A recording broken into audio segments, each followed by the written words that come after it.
호세아 8장 우리 1절에서 2절에 있는 말씀 우리 함께 읽도록 합니다. 나팔을 내 입에 댈지어다. 원수가 독수리처럼 여호와의 집에 덮치리니 이는 그들이 내 언약을 어기며 내 율법을 범하리로다. 그들이 장차 내게 부르짖기를 나의 하나님이여 우리 이스라엘이 주를 아나이다 하리라. 아멘. 우리가 지난 시간에 이제 호세아를 통해서 하나님이 두 가지 이스라엘 백성을 향해 권면하죠.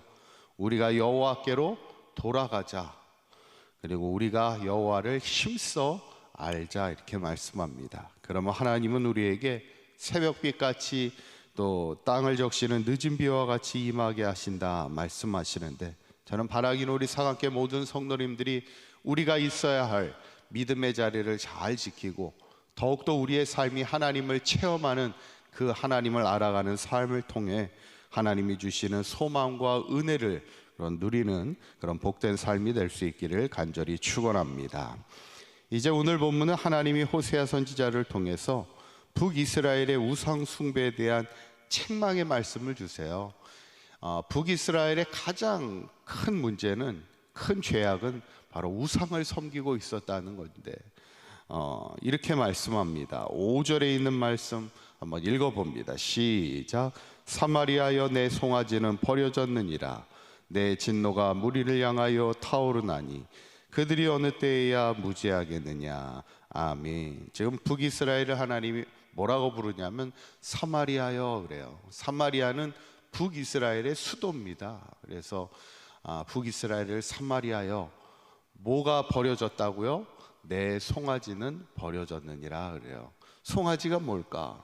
그 북이스라엘이 섬기던 가장 큰 우상이 송아지입니다. 처음에 나라가 분열될 때, 남유다와 북이스라엘로 분열이 될 때, 남유다에는 뭐가 있어요? 예루살렘 성전이 있잖아요. 그러니까 그곳에서 여전히 하나님을 예배하는 그 성전이 그들의 삶의 중심이 되었는데, 문제는 북이스라엘이에요. 북이스라엘은 이제 나라가 분열이 되니 예루살렘에 가서 예배할 수가 없으니 어떻게 합니까? 베델과 단에 제단을 쌓는데, 문제는 뭐냐면 하나님을 섬기는 게 아니라 거기에다가 뭘 놓냐면 금송아지를 넣는 거예요. 과거 애굽 시절에 그들이 애굽 땅에서 보았던 그 금송아지를 그곳에 놓고는 북이스라엘은 이제 우상에 빠지기 시작하는 그런 삶을 살아가게 됐죠.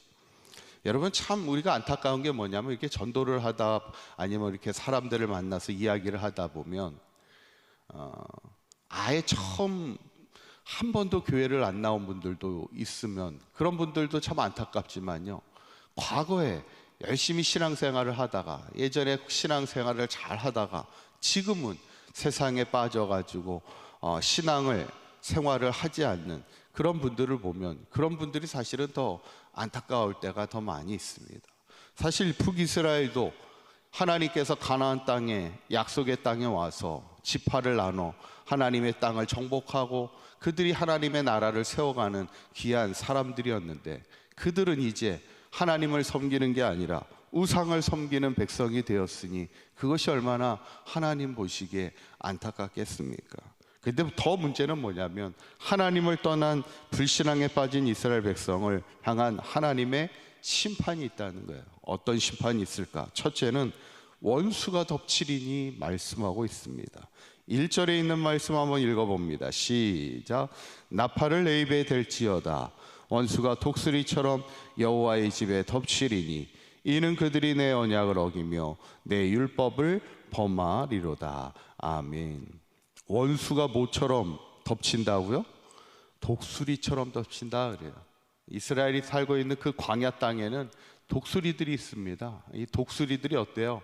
얼마나 빠릅니까? 그리고 얼마나 무서워요. 땅에 있는 동물들도요, 한순간에 독수리가 와서 잡아채가는 것을 이렇게 보게 되죠. 원수가 독수리처럼 덮친다는 거예요. 하나님을 향한 신앙의 불신앙의 우상에 빠져 있는 북이스라엘을 원수가 와서 덮친다, 하나님의 심판의 말씀입니다. 두 번째는 어떤 심판인가? 열매를 맺지 못할 것이라 이렇게 말씀합니다. 7절에 있는 말씀인데, 한번 읽어보도록 할까요? 시작. 그들이 바람을 신고 광풍을 거둘 것이라.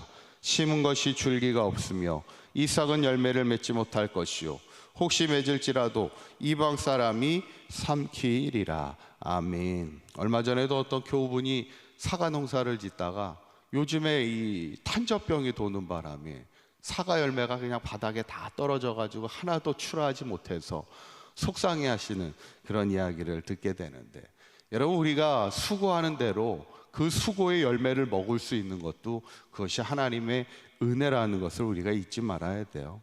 오늘 불신앙의 이스라엘 백성을 향해 뭐라고 얘기하냐면 바람을 심고 광풍을 거두게 되다 보니까 심은 것이 줄기가 없고 이삭은 열매를 맺지 못한다는 거예요. 혹시 열매를 맺는다 할지라도 어떻게 돼요? 이방 사람이 와서 그것을 다 빼앗기는 거예요.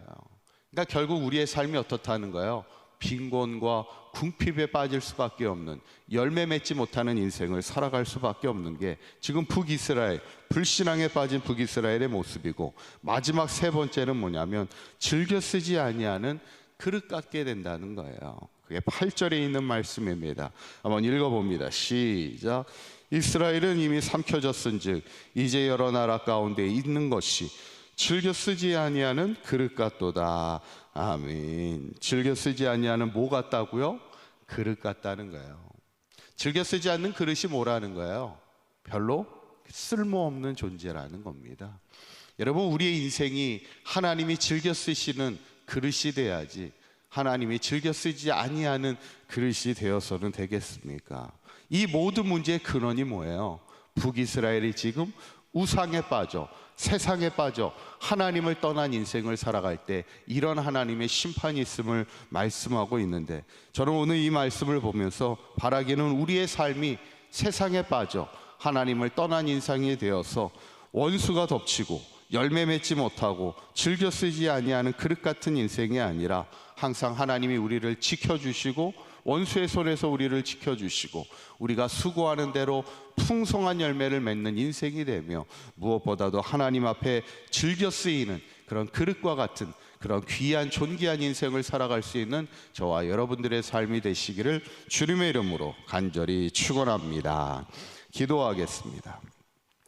고맙고 감사하신 하나님, 우리의 삶이 하나님을 대신하는 세상의 우상에 빠진 불신앙의 삶이 되지 않게 하시고 항상 하나님만을 온전히 섬기며 나아가는 믿음의 삶이 되게 하여 주실 때 하나님이 우리를 원수의 손에서 지켜주시고 우리가 수고하는 대로 풍성한 열매 맺는 인생이 되게 하여 주시며, 무엇보다도 하나님이 즐겨 쓰시는 그릇과 같은 존귀한 자의 삶을 살아가는 우리 사강교회 모든 성도들 되게 하여 주시옵소서.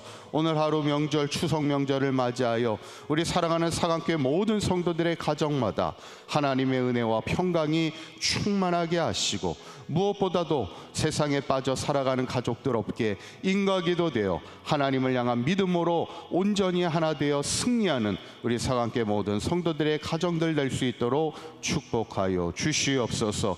우리 주 예수 그리스도의 이름으로 기도하옵나이다. 아멘.